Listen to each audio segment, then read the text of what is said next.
Text पहले वाली ये टेक्स्ट है इसके साथ इन सबको जो रिमेनिंग है जो बाकी है इन सबको इसकी हिसाब से दुरुस्त करना है कि किसके हिसाब से दुरुस्त करना है, इससे हिसाब से दुरुस्त करना है, इसके हिसाब से दुरुस्त करना है या इसके हिसाब से, तो किसके हिसाब से आपने एक्स ऑर्डर दुरुस्त करना है। तो मैं कहता हूँ ये मेरा रेफरेंस पॉइंट है, रेफरेंस टेक्स्ट है जिसके हिसाब से मैंने दुरुस्त करना है। तो बाकी को मैं क्रॉसिंग कर लेता हूँ।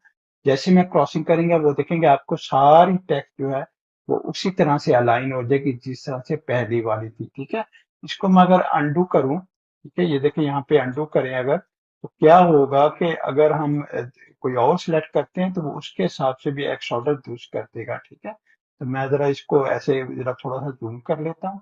ठीक है, और हम कोई और टेक्स्ट को सिलेक्ट करते हैं तो हम लिखते हैं एक्स ऑर्डर। ठीक है, एक्स ऑर्डर हमने लिखा, लिखने के बाद जो है फर्स्ट करें, मैं कहता हूँ इस टेक्स्ट के हिसाब से जो है बाकी टेक्स्ट जो है सारी सिलेक्ट कर दे। ठीक है,